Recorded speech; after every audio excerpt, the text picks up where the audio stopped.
Bonjour et bienvenue dans Mon Stade à moi, le podcast Est républicain, républicain lorrain et Vosges Matin qui va vous faire découvrir les champions de nos régions sous un jour nouveau.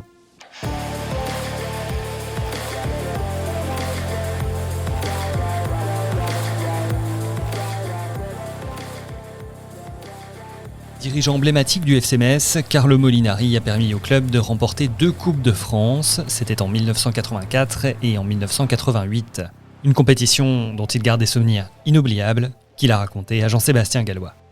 Je me souviens à ce moment-là, il y a Claude Cuny, qui était président d'AS Nancy-Lorraine à ce moment-là, qui m'avait dit, écoute... en 1984. 84, oui. Et, écoute, il y a un hôtel qui permet de gagner à Paris, où on est descendu, et tu sais qu'on a gagné là-bas en 78. J'ai oui, je sais exactement. Eh ben, il faut aller à Novotel, porte de près de Montreuil, la porte de, je sais plus la porte. C'était pas la meilleure idée dans la mesure où on a pris un hôtel qui était quand même assez éloigné du parc. Il a fallu après une bonne quarantaine de minutes pour y arriver.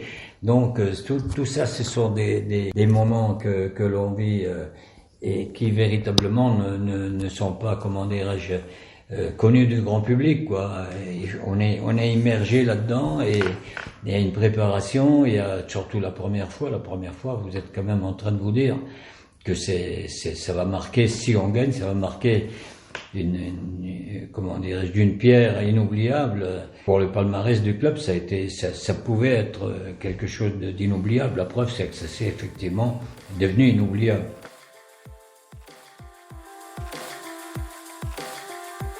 D'autant que cette saison-là, en 1983-84, elle débute dans un contexte assez particulier, assez difficile, que ce soit sur le plan financier, vous êtes au retour aux affaires, mais également sur le plan sportif. C'est pas forcément gagné d'aller au bout de cette Coupe de France. Non, c'est d'autant moins gagné que on tire Monaco, quoi. Je veux dire, c'est le finaliste, c'est Monaco. Monaco, ça a toujours été une écurie importante. Il faut se rappeler que cette équipe de Monaco, elle était dans les 2 ou 3 premiers du classement, qu'elle jouait l'Europe. Non, mais c'était vraiment, au départ, on n'avait aucune chance sur le plan des pronostics en général. On n'avait aucune chance de gagner ce match-là. À tel enseigne, je me souviens d'ailleurs d'un programme de télévision qui avait annoncé, puisque les journaux des télés sortent un mois avant, au moins, 3 semaines ou un mois avant, et ils avaient annoncé la finale de la Coupe de France le vendredi 5 mai au 4 mai, je crois que c'est le 4 mai d'ailleurs. 11 mai. Le 11 mai, finale de la Coupe de France, Parc des Princes, à 20h.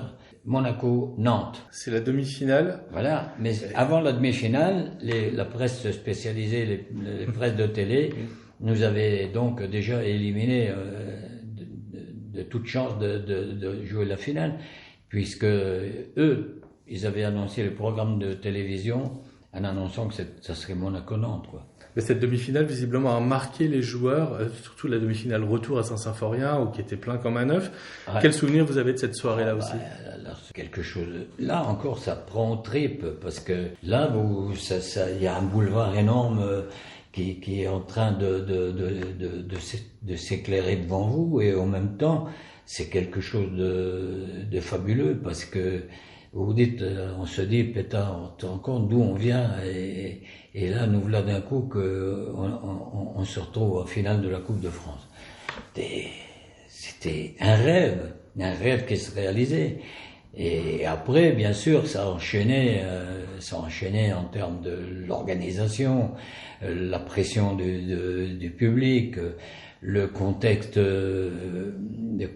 social qui était vraiment au plus bas. Il y avait des grèves à peu près partout. La sidérurgie était en train de mourir.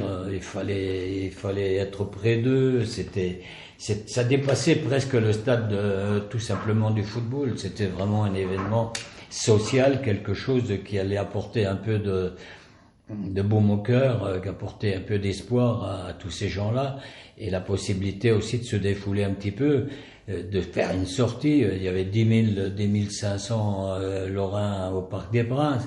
Ça a été quelque chose quand j'en parle, j'ai encore des fois la chair de poule, parce que c'est vraiment un événement. On a été, à un certain moment de notre vie sportive, on a été un élément social rapprocheur, j'allais dire, c'est pas le terme exact, mais on a rapproché les comment dirais-je, les Lorrains entre eux, c'était phénoménal. Je me rappelle de d'avant-match, quand j'ai dit au président François Mitterrand, je lui ai dit, vous voyez, Monsieur le Président, vous avez aujourd'hui 10 000 Lorrains qui sont au Parc des Princes, ils sont à la fois aujourd'hui très heureux de soutenir le FC Metz. Par contre, la situation économique est telle que ça serait bien que vous regardiez le problème de la sidérurgie de près sur le plan de l'État, parce qu'il y a probablement quelque chose à faire. Il m'avait effectivement répondu, on va voir ce qu'on peut faire. Bon, après, les événements ont fait que a priori, il n'a pu rien faire parce que ça le dépassait aussi. Alors voilà, ça, ce sont tous des moments forcément qui marquent. Et puis cette soirée au Lido qui a été phénoménale, parce que là aussi, je vous dis, c'était un rêve qui se réalisait, et on avait par moments du mal à s'imaginer que c'était vrai. C'était vrai, ça a été des moments fabuleux pour le club. Je vous dis pas les familles, l'entourage, les amis de toutes parts. Je crois que ça a été un boom extraordinaire. Ça a été un boom extraordinaire parce que personne ne pouvait s'attendre à une telle issue. Un mois avant, 2 mois avant, on était en difficulté. On avait repris le club qui était dans des difficultés financières très marquantes. Je me souviens à cette époque-là des nombreux rendez-vous que j'ai eus avec Jean-Marie Roche. On est allés ensemble, tous les deux, essayer d'obtenir des moratoires avec l'URSSAF, des moratoires avec les impôts. Il y avait des arriérés d'impôts et des arriérés de cotisations. Ça a été un parcours du combattant et je dirais, on a eu l'impression que c'était vraiment, comment pourrait-on appeler ça? Un don du bon Dieu qui nous faisait par rapport aux soucis et aux problèmes qu'on avait eu pendant 10 mois, quoi. On avait l'impression que il y avait quelque chose qui se passait dans l'au-delà qui faisait que, ces gamins-là, ces gens-là, ils se sont donné tellement de mal, ils ont tellement eu de problèmes qu'on va essayer de leur donner un petit coup de pouce, quoi. Voilà, tout ça pour dire que aujourd'hui on est de nouveau aux portes de la 32e. Alors c'est toujours un espoir important et vivace. Déjà, on commence déjà à réfléchir, à se dire qu'est-ce qui va nous tomber dessus en termes de tirage. On imagine un petit peu tous les scénarios, quoi.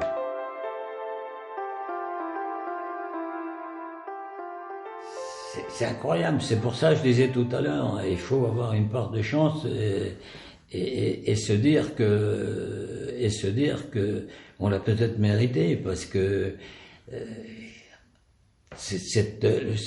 je dirais même qu'on a commencé par une équipe de division d'honneur qui était Castel-Andorte, qui était un club des Landes, et je me souviens, ça a été extraordinaire, ça a été formidable, parce que lors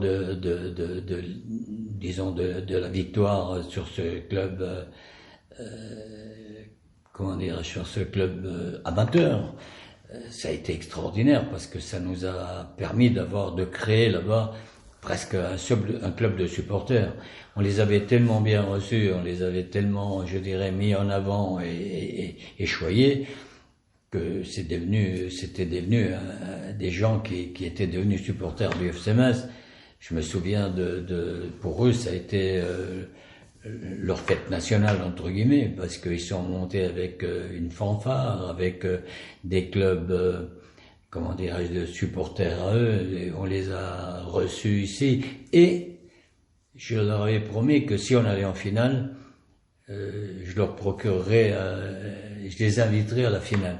Et ça s'est passé comme ça, on les a invités à la finale, donc ils sont montés, c'était une trentaine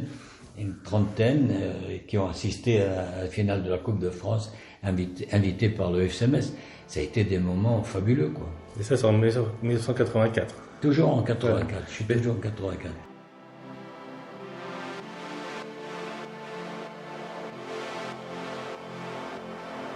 Et 88 du coup, parcours avec aucune équipe de Ligue 1, de D1 à l'époque, et une finale contre Sochaux, donc il y a à la fin du temps réglementaire, vous la gagnez...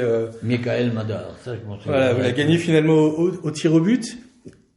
Si vous deviez comparer ces deux finales, en termes d'émotion, laquelle est la plus importante? Je pense que la première, ça a été quelque chose de phénoménal, parce que ça a été... je veux dire, le club attendait ça depuis peut-être 30 ans, même plus que ça, puisque de 1933 à 50 ans, il a fallu 50 ans pour qu'on arrive à gagner un trophée de cette dimension. Donc, la première, ça a été extraordinaire, on vibrait, on a vécu un mois précédant la finale, dans une pression extrême, quoi. Ça avait changé quelque chose dans la vie du FC Metz, quoi. Et cette finale de 88, quand même, qu'est-ce qu'il en reste? Alors, 88. Avec Marcel Husson aux commandes. Avec 88, alors là, ça a été aussi, sur le plan émotionnel, quelque chose de fabuleux. D'abord parce qu'il y avait un entraîneur qui engendrait évidemment l'enthousiasme que l'on connaît. Marcel Husson, c'était un garçon, ça l'est toujours un peu. Je veux dire, quelqu'un d'expansif, il a un gros cœur, il est très humain, donc sur ce plan-là, ça a été pour lui une récompense extraordinaire. Et je me souviens surtout, je me souviens presque plus de la demi-finale à Reims que de la finale elle-même, parce que la finale elle-même, je veux dire, forcément, quand on est dans la séance des tirs au but, c'est pas spécialement reposant, on veut dire. C'est une situation quand même que l'adrénaline et je dirais que si on prenait à ce moment-là le pouls, je suis sûr que ça tournerait autour de 150 à 160 pulsations. Non, la demi-finale, c'est un truc de fou. On gagne 4-1 en match aller, parce qu'à l'époque, il y avait les matchs aller-retour.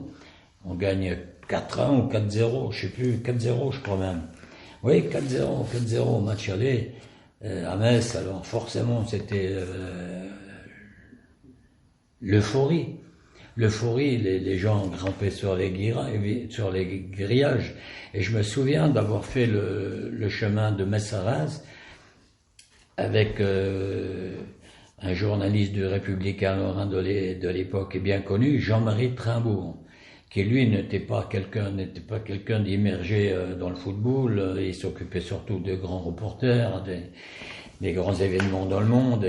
Et pour une fois, il avait donc probablement, le journal avait décidé de créer un petit peu, de penser que c'était un événement mondial, quoi. Ou en tout cas, ça pouvait lui ressembler pour la ville de Metz et pour la Lorraine et la Moselle. Et donc, il fait le voyage aller avec moi à Reims. Et au cours de ce fameux voyage en voiture, à un moment, il me dit, de toute façon, aujourd'hui, c'est plié le match, la qualification, elle est acquise, quoi. J'ai dit, Jean-Marie, vous savez, vous n'avez peut-être pas tellement l'habitude de vivre le football de l'intérieur, mais je vais vous dire, malgré les 4-0, on n'est pas encore au Parc des Princes. Il me dit, non, mais... Et là, je vais vous dire, quand Reims, à un moment donné, a mené 3-0, à la fin du match, Jean-Marie Trimbaud me dit, mais bien, mon Dieu, j'ai eu peur et j'ai beaucoup pensé à vous. J'ai dit, oui, on a été tranquille que lorsque, je crois que c'est Carmelo ou Philippe Masberger, un des deux, qui ont marqué le but à 10 minutes de la fin, que ça nous a véritablement soulagés, parce que là, on savait maintenant, bon, ça va, à 3-1, il aurait fallu qu'ils en marquent encore 2. Et là, on a pensé que franchement, on était dans l'enceinte du Parc des Princes. Mais pour arriver là, c'est pour vous dire que sur le plan émotionnel, ça a été quelque chose de fabuleux, parce que quand ils sont 3-0, quand ils nous mènent 3-0, il y a, comment il s'appelait ce joueur Rimois, à ce moment-là, il frappe une fois sur la barre. le ballon lui revient, elle revient sur lui. Manque de chance pour nous, elle revient sur lui. Il refrappe à nouveau sur le poteau. Dans la même action, dans la même frappe, il frappe une fois sur le poteau, une fois sur la barre, et la troisième, il la met au-dessus. Pour vous dire, et là, ça fait 4-0. Et là, il y a les prolongations. C'est un truc de fou. Faut vivre des moments comme ça. Là, d'un coup, vous avez l'impression que tout s'écroule. Plus tard, c'est pas possible. C'est pas possible qu'on perde ce match-là et qu'on se fasse remonter 4 buts. Et voilà, les mêmes qui étaient des héros 4 jours avant, parce que je crois que c'était très rapproché, c'était en semaine. Il faut avoir les nerfs bien solides, mais surtout le cœur aussi qui doit pouvoir accuser, je dirais, le coup avec ces comment pourrait-on dire, ces changements de situation d'une minute à l'autre, quoi. Alors tout ça fait que la Coupe de France, pour résumer, c'est quelque chose qui dans un club comme nous, c'est magnifique et je voudrais pour ma part, le souhait que je formule, parce que ça, je pense que ça me manque un petit peu, c'est que le club regagne une 3e Coupe de France. Je pense que ça serait le plus beau cadeau que l'on puisse me faire en termes de football, c'est de pouvoir regagner cette troisième Coupe de France. C'est pour moi ancré, c'est un souvenir inoubliable. Voilà.